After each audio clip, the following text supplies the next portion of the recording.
지난주에 우리는 첫 번째 재앙인 피재앙에 대해서 생각해 보았습니다.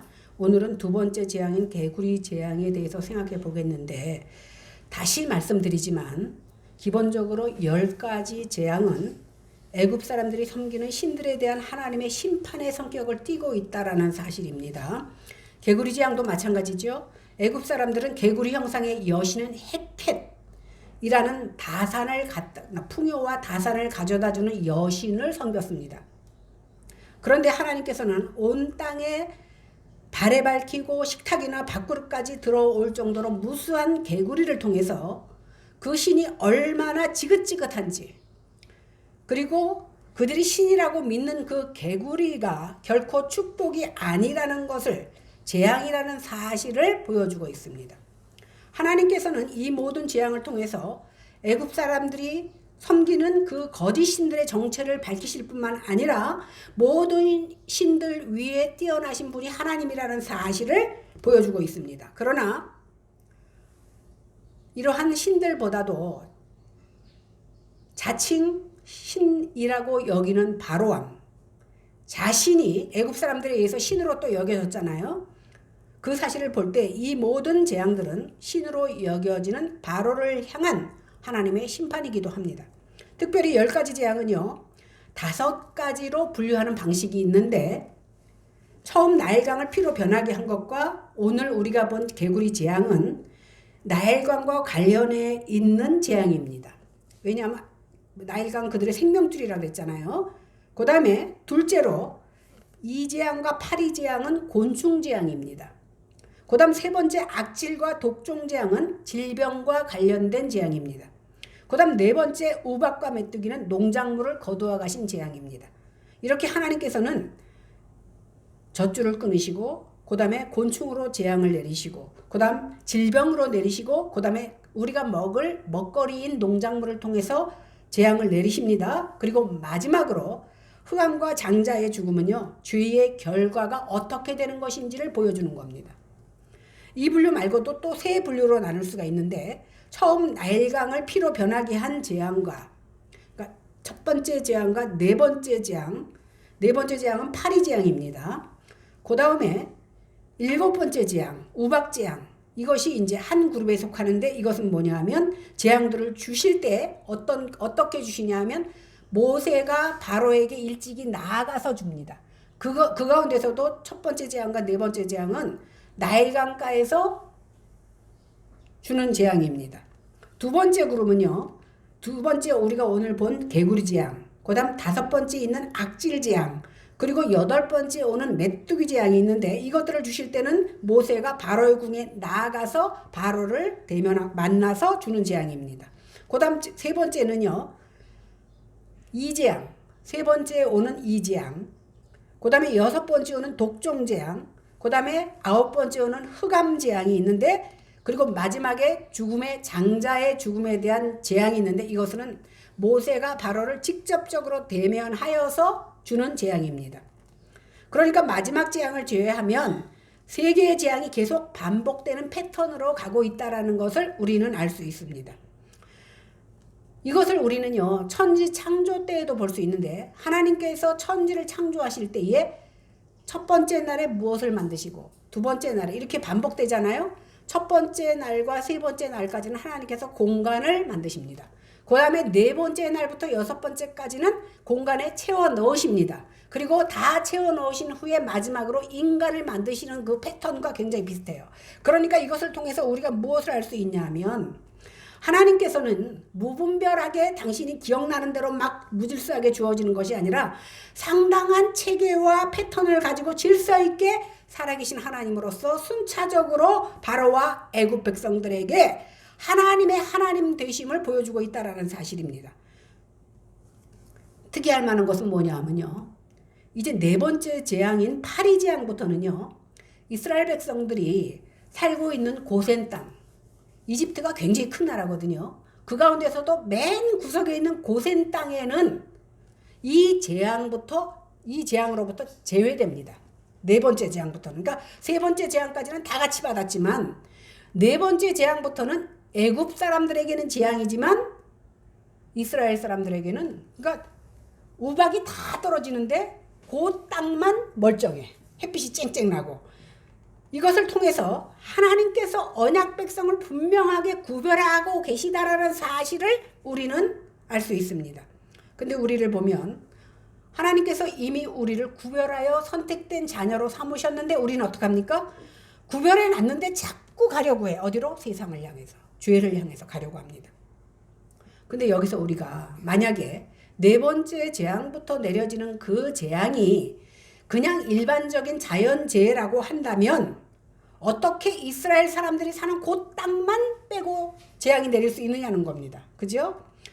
하나님께서는 이 재앙들을 통해서 애국과 바로와 그 백성들을 교훈하시고 그들의 무분별하게 섬기는 헛된 신들의 정체를 하나하나 밝혀내시면서 심판하고 계시는 겁니다. 이 10가지 재앙들 속에 나타나는 하나의 패턴 그리고 특징들을 살펴볼 때 우리가 내릴 수 있는 결론은 뭐예요? 하나님께서 의도적으로 계획적으로 내리시는 재앙이라는 사실입니다. 특히 우리가 이 본문을 통해서 관심을 가져야 될 것은 뭐냐면 바로의 마음과 바로의 행동입니다. 바로를 통해서 성경이 보여주고자 하는 그 죄인의 반응을 보면서 우리 자신이 거울로 삼아야 된다는 겁니다. 그래서 바로를 통해서 참된 믿음이 무엇인지 우리는 깨달을 수 있는 귀한 시간 되기를 바랍니다. 1절에서 4절을 같이 보겠습니다. 시작. 여호와께서 모세에게 이르시되 너는 바로에게 가서 그에게 이르기를 여호와의 말씀에 내 백성을 보내라. 그들이 나를 섬길 것이니라. 내가 만일 보내기를 거절하면 내가 개구리로 너의 온 땅을 치리라.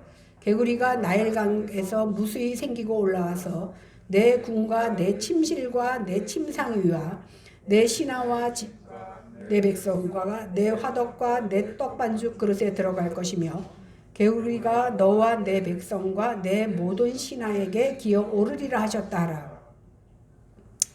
여호와 하나님께서 모세를 바로에게 보내서 자신의 말을 전하라고 합니다. 이제 개구리가 애굽의 온 지경을 치실 건데 너의 침상뿐만이 아니라 밥그릇까지 떡상에 밥그릇까지 다 올라올 것이다 이렇게 말합니다. 곧 애굽 땅에 개구리 천지가 되겠다는 겁니다. 그러니까 쉴 틈도 없이 개구리가 구석구석 박혀 있다라는 겁니다. 5절 6절 보겠습니다. 시작. 여호와께서 모세에게 이르시되 아론에게 명령하기를 내 지팡이를 잡고 내 팔을 강들과 운하들과 모두에 펴서 개구리들이 애굽 땅에 올라오게 하라 할지니라. 아론이 애굽 물들 위에 그의 손을 내밀매 개구리가 올라와서 애굽 땅에 덮이니 아론이 팔을 애굽 물 위에 펴서 개구리가 올라오게 해서 온 땅에 애굽 온 땅에 개구리가 덮였습니다. 하나님께서 말씀하신 그대로 된 겁니다. 개구리가 온 땅과 광야에 가득하고 온 집과 밥상과 침대와 밥그릇에 뛰어오른다고 한번 생각해 보십시오. 얼마나 징그럽습니까? 그죠? 7절 8절 보겠습니다. 시작. 요술사들도 자기 요술대로 그와 같이 행하여 개구리가 애굽 땅에 올라오게 하였더라. 바로가 모세와 아론을 불러 이르되 여호와께 구하여 나와 내 백성에게서 개구리를 떠나게 하라. 내가 이 백성을 보내리니 그들이 여호와께 제사를 드릴 것이니. 근데 이렇게 개구리가 많아지면 사실은 요술사들이 해야 될 일이 뭐예요? 개구리를 치워야 되잖아. 치우는 요술을 해야 되는데 자기들도 나도 이쯤 할 수 있어. 그 밟히는 개구리에다가 자기들도 개구리를 더 불러들여. 나도 이렇게 할 수 있다고. 그러니까 문제는 뭐예요? 이렇게 개구리가 많아졌는데 치울 수 있는 요술을 부리지 못한다는 사실입니다. 그러니까 비로소 바로가 모세에게 뭐라고 얘기합니까? 내 지팡이를 잡고 내 팔을 강들과 운하들을 말해서 이제는 올라오지 못하게 하라. 니네 여호와께 기도해서 개구리를 떠나게 해주면 니네 백성들을 보내주고 여호와께 제사를 드릴 수 있도록 해주겠다 이렇게 말합니다. 누가? 바로가 처음으로 여호와 하나님을 인정한 겁니다. 그런데 바로가 놓치고 있는 것이 뭡니까? 진짜 문제는 개구리가 아닙니다. 자신들의 하나님을 거역하는 죄의 문제입니다. 그렇죠? 개구리가 문제가 아닌 거예요. 그러니까 육신의 영안이 어두워 있는 사람이 보기에는 그저 내 눈앞에 있는 개구리만 볼 뿐이지 개구리를 왜 보내셨는지 내 심령을 들여다보지 못한다는 사실입니다. 그러므로 바로가 모세와 아론을 불러서 여호와께 기도 요청을 하지만 그의 기도는 어떤 기도입니까? 회개 없는 기도. 내 자신의 죄가 씻기지 않은 상태에서 더러운 그릇에 그저 담아달라고 하는 기도에 불과하다라는 것입니다. 우리 역시도 눈앞에 어떠한 일이 벌어지면 이런 저런 문제들에 대해서 헤어나오지 못하고 정말 궁극적으로 하나님께서 이 일을 주신 이유를 깨닫기도 전에 개구리만 치워달라고 기도하는 것과 똑같다라는 겁니다. 그런데 바로의 말을 가만히 살펴보면요. 지팡이가 뱀이 됐잖아요. 그죠? 그 뱀도 아주 거대한 자이언트 뱀이 돼갖고 그 마술사들의 뱀을 다 잡아먹었습니다.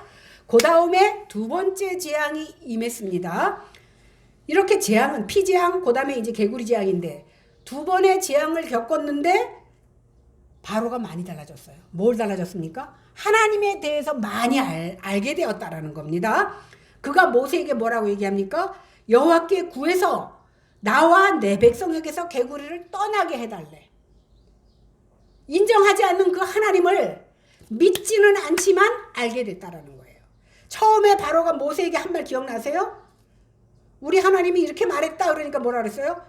여호와가 누구이기에 내가 그 말을 듣고 이스라엘을 보내주냐? 이렇게 말했던 바로입니다. 그런데 지금 자기가 모른다고 말했던 그 하나님의 이름을 자기 입으로 부르면서 모세에게 그 하나님께 기도해달라고 부탁하는 겁니다.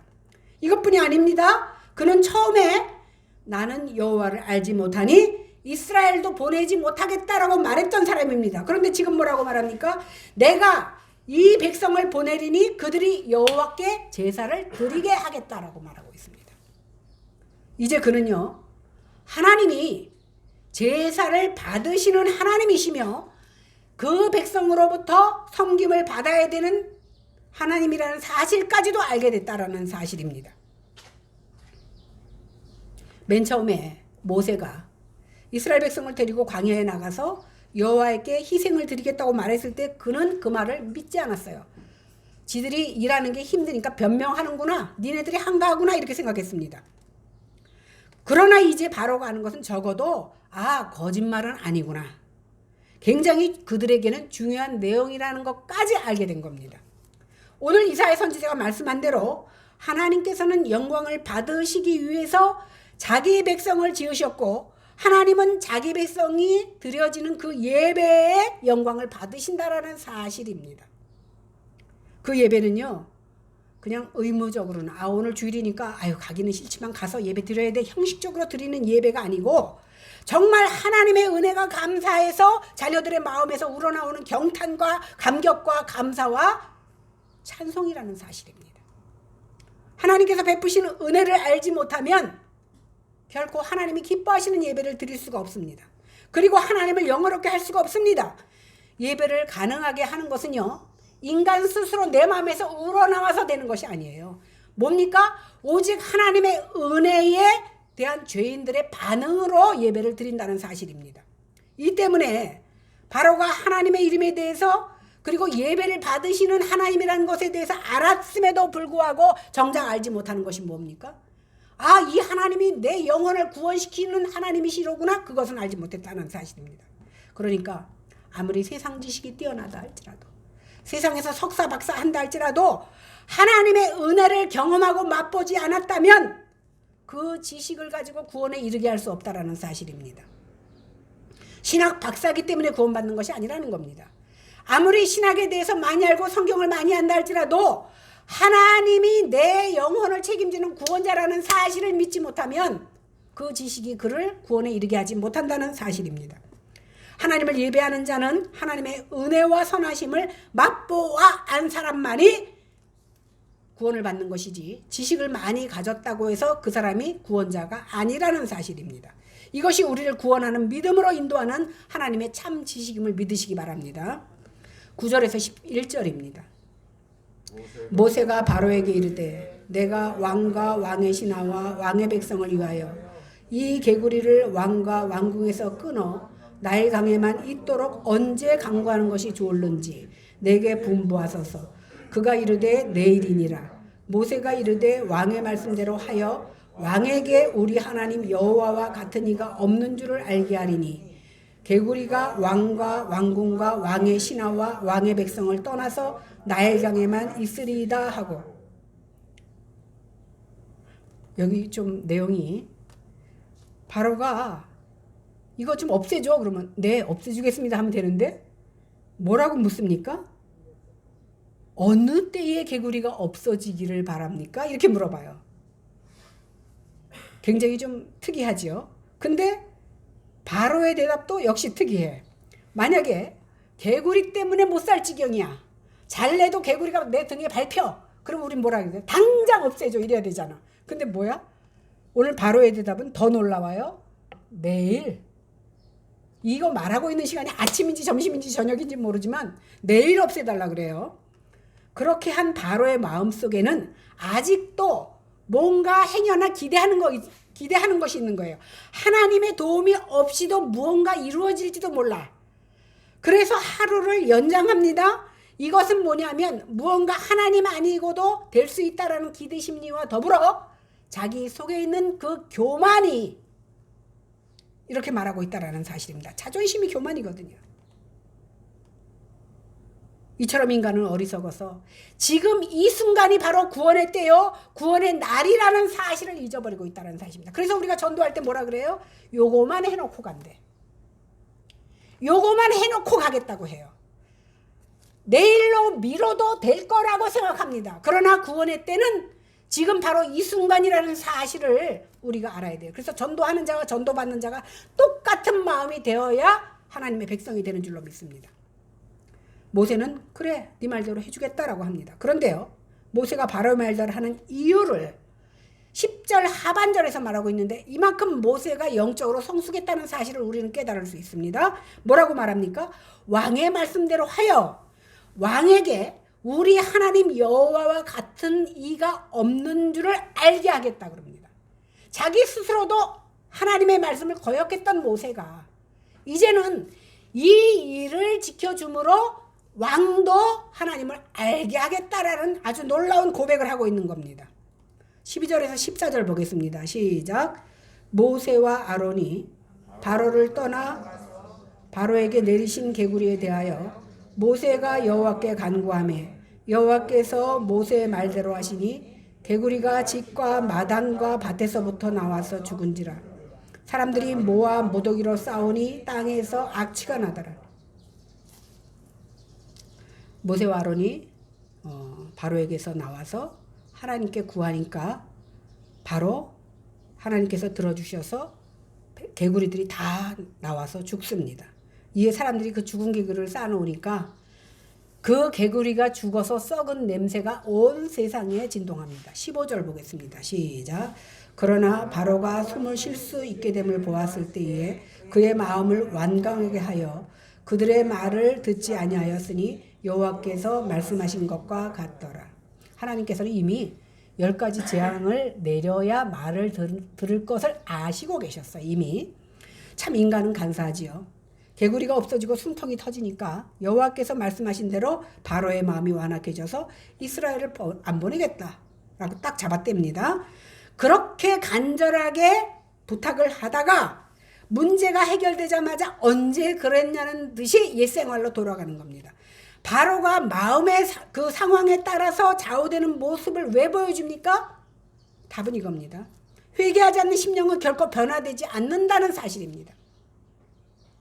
어떤 상황이냐가 상관이 있는 것이 아니라 참으로 회개하고 변화된 심령은 결코 옛생활로 돌아가고 싶어도 돌아갈 수가 없어요. 내가 하나님을 진실로 만나면 어떠한 상황 가운데서도 다시 과거의 죄악된 생활로 돌아갈 수가 없는 겁니다. 그러나 회개하지 않는 심령은 아무리 교회 문턱을 오랫동안 넘어들고 강한 심령을 가지고 철야를 하고 금식을 하고 열심을 다했어도 결국은 내가 언제 하나님을 알았느냐는 식으로 세상으로 나아간다라는 사실입니다.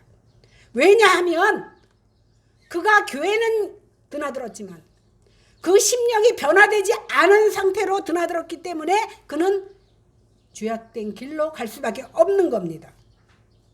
그래서 우리는 우리의 겉모습이 아니라 우리의 심령의 상태를 돌아볼 줄 아는 저희들이 돼야 될 줄로 믿습니다. 그런데 이런 바로의 모습을 보면서 우리 중에 어느 누구도 자유로울 수가 없다라는 사실입니다. 우리는 어떻습니까? 어려운 일이 닥치면 하나님 살려달라고 기도합니다. 하나님 이 문제만 해결해 주시면 내가 더 열심히 하나님께 나아가고 헌신하고 봉사하고 11조도 드리고 예배 안 빠지겠습니다라고 말했다가 그 힘든 문제가 딱 해결되고 나면 서서히, 당장 바꾸는 사람은 거의 없어요. 서서히 다시 과거의 생활로 돌아간다라는 사실입니다. 하나님께 기도했던 그 마음이 그 말을 잊어버리고 자기 욕심 따라 삽니다. 그렇지 않습니까?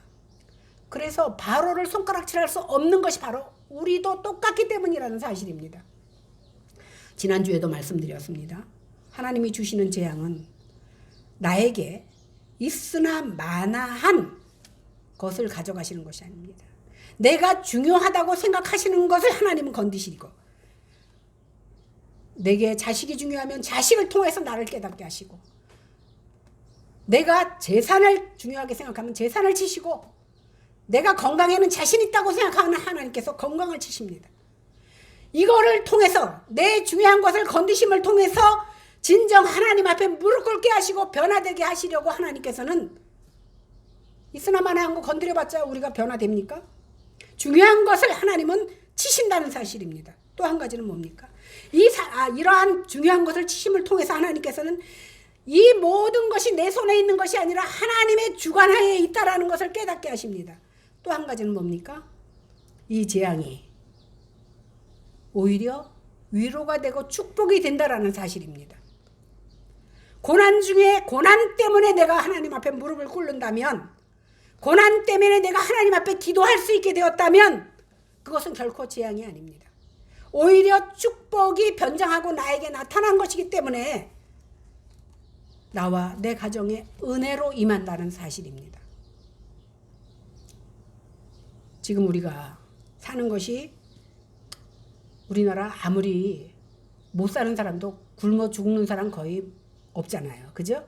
이렇게 숨이 쉬어지고 살만하니까 바로처럼 마음이 완강해져서 하나님 사랑이보다 자기를 더 사랑하고 세상을 더 따르고 있지 않는지 돌아보는 시간 되기를 바랍니다.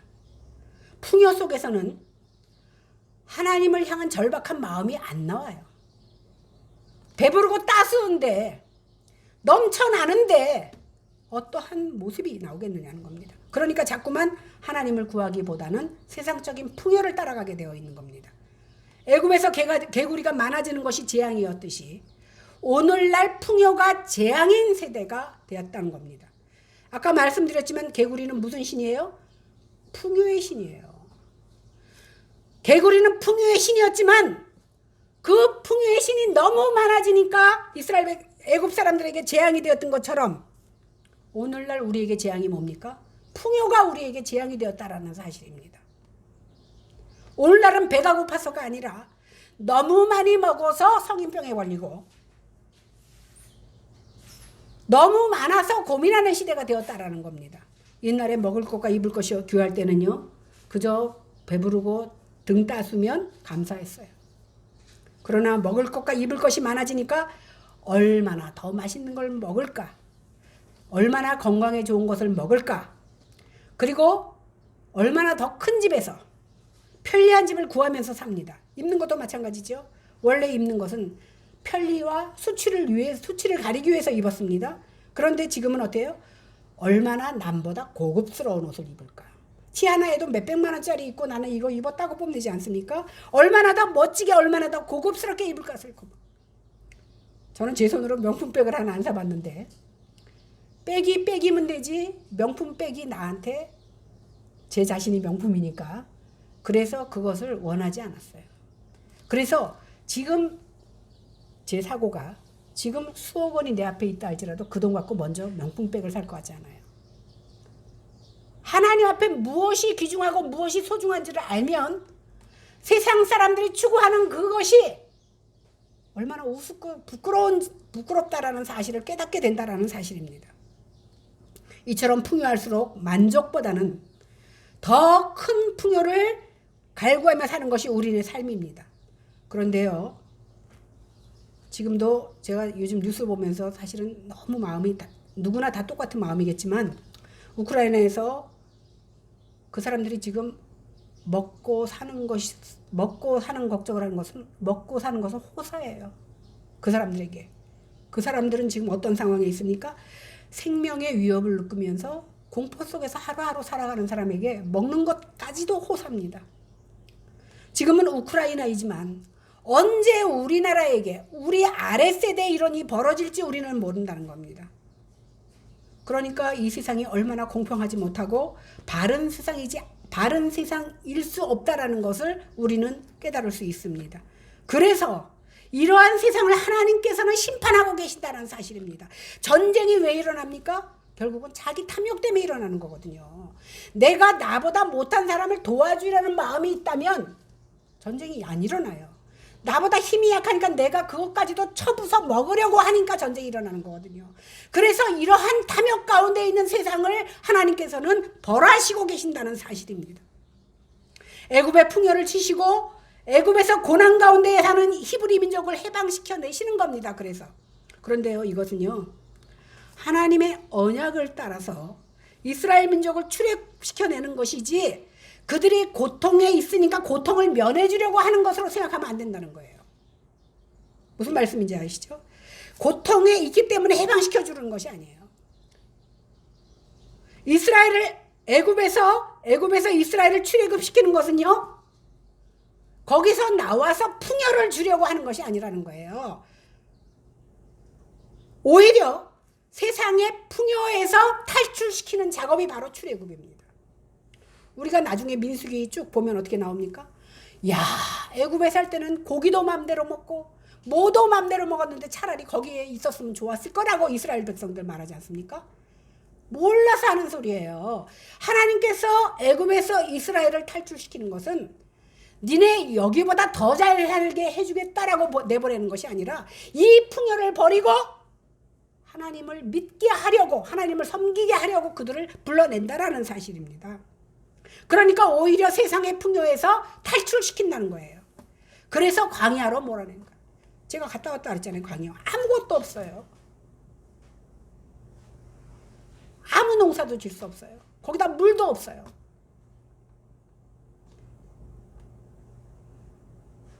너희 이스라엘 백성들아, 나일강의 풍요를 믿지 말고 오직 하나님의 말씀을 믿고 살라라는 의미에서 그들을 출애굽하는 겁니다. 이것이 바로 구원의 길입니다. 우리도 마찬가지예요. 이것은 이스라엘 역사로 우리가 받아들이면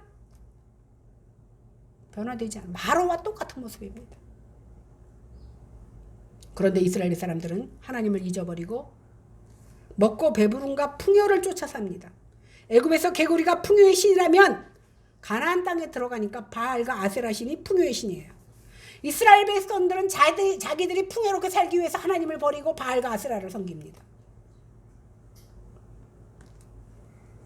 하나님은 그런 그들을 기뻐하지 않습니다. 그리고 심판합니다. 그래서 하나님께서는 풍요를 따르는 것, 즉 다수를 기뻐하지 않습니다. 고린도전서 10장 5절에 보니까 그러나 저희가 다수를 하나님이 기뻐하지 아니하신 거로 저희를 광야에서 멸망을 받았다. 믿는 사람들 잘 들으십시오. 믿는 다수가 쫓아 한다고 해서 그것이 진리가 아니라는 사실입니다. 우리는 어떠한 문제를 부딪혔을 때 이것이 과연 하나님이 기뻐하시는지, 하나님의 뜻이 무엇인지를 먼저 분별해서 모든 믿는 자들이 다 그리 간다 할지라도 하나님이 원하시면 하나님이 바라는 대로 가는 것이 바로 성도들의 길이라는 사실입니다. 그래서 하나님께서는 풍요를 따르는 것, 즉 다수를 기뻐하지 않는다는 사실입니다.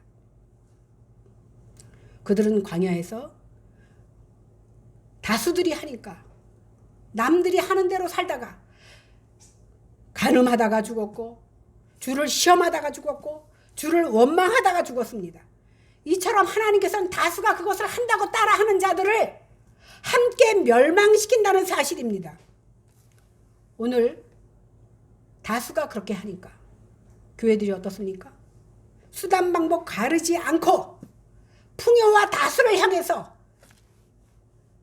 사람들을 방법과 수단을 가리지 않고 모아드립니다. 숫자의 풍요입니다. 그런데 하나님이 개입되지 않는 풍요는 탐욕의 무덤과 똑같다는 사실입니다. 야고보서 5장 1절에서 6절을 보면 들으라 부한자들아 너희에게 임할 고생을 인하여 울고 통곡하라. 너희 재물은 썩었고 너희 옷은 좀 먹었으며 너희 금과 은은 녹이 슬었으니 이 녹이 너희에게 증거가 되며 불같이 너희 살을 먹으리라. 너희가 말세에 재물을 쌓았도다. 보라 너희 밭에 추수한 품꾼에게 주지 아니한 싹시 소리 지르며 추수한 자의 우는 소리가 만군의 주의 귀에 들렸느니라. 너희가 땅에서 사치하고 연락하여 도살의 날에 너희 마음을 살찌게 하였도다. 너희가 옳은 자를 정죄하였도다. 또 죽였도다. 그는 너희에게 대항하지 못하였느니라. 수로 밀어붙여서 진리의 선자를 대항하고 그들을 죽이는 것, 이것 때문에 예수님은 우리에게 재앙을 내리신다는 겁니다. 그런데도 불구하고 우리는 끝까지 그래도 적은 것보다 많은 것이 좋죠. 이렇게 생각합니다. 왜? 힘이라는 것은 숫자에서 나오니까. 그죠? 한 명과 10명이 싸워보세요. 거의 확률적으로 10명이 싸우는 것이 한 명을 무찌르는 것은 아무것도 아니지 않습니까? 그러다 보니까 많은 숫자를 따르게 되고 그것이 진리인 양 마구 달려가서 그 집단에 끼려고 한다는 사실이에요. 그것도 하나님의 이름을 부르고 예수의 이름을 부르면서 예수의 이름으로 개구리가 에집트 땅에 와글와글 했던 것처럼 외쳐댑니다. 하나님 돈 많이 주세요. 하나님 복 주세요. 하나님 이거 해주세요. 애굽 땅에 개구리가 와글와글 했던 것처럼 그들은 부르짖습니다. 그런데 하나님께서는 그 기도를 들어주시지 않고 사실은 들어주는 것이 재앙이거든요. 그죠? 들어주는 것이 재앙이잖아. 바로 서 있지 못한 자에게 그들이 원하는 것을 주는 것이 사실은 재앙이거든요. 결국 하나님께서는 재앙을 내리시고 그들에게서 떠나가십니다. 그리고 진리의 말씀을 거두어 가십니다. 그래서 안 믿는 자가 잘 사는 거 내버려 두시는 거예요. 그들 안 믿는 자 잘 사는 거 복 받는 거 아니에요. 내버려 두신 거예요. 그렇게 살다가 어차피 보세요. 개 기르잖아요. 닭 기르잖아요. 길러서 팔아먹으려면 근수만이 나가야 돼. 그러면 안 먹이면 근수가 안 나가. 잘 먹입니다. 왜? 근수 빨리 올려서 빨리 팔아버리려고. 똑같습니다. 지옥 가는 사람들 배가 부르든가 돼지가 되든가 하나님 건드리지 않아요. 왜? 그냥 죽을 영혼이기 때문에 그대로 내버려 두신다는 사실입니다. 이렇게 교회는 그런 자들로 가득 차다 보니까 생명을 잃고 점점 세속화되어 갑니다. 사람들은 돈을 사랑하고 자기를 사랑하고 경건의 능력을 말하지만 경건의 능력은 없습니다. 하나님이 가증히 여기는 우상을 보고서 눈 감아버리는 이 시대에 하나님의 말씀을 믿는 것이 아니라 내 생각을 믿고 돈을 믿고 사람의 수와 힘을 믿습니다. 그러니 가정이나 교회나 이 나라가 함께 탐욕의 무덤을 쌓고 있다라는 사실입니다. 그러나 우리 성도들은 이제 달라져야 됩니다. 하나님께서 오늘 본문을 통해서 우리에게 보여주시는 것은 개구리 때문에 그들이 재앙을 받았다 이걸 보여주려는 것이 아닙니다. 개구리를 통하여 하나님께서 우리의 심령에 과연 무엇을 원하는가를 하나님께서는 보여주시고자 하는 겁니다. 이 시간 성령 하나님께서 우리에게 은혜 주셔서 우리가 바로의 모습이 바로 우리의 모습이라는 사실을 깨닫기를 원하십니다. 그래서 우리가 여호와 앞에 회개하며 세상의 풍요를 쫓아 살지 아니하게 하시고 오직 여호와 하나님의 말씀을 따라 사는 자들이 되기를 원하신다는 사실입니다. 그래서 가진 것 없어도 하나님 앞에 사는 것이 진정한 풍요라는 사실을 깨닫고 돌아가시는 저와 여러분들이 되시기를 주님의 이름으로 간절히 축원합니다.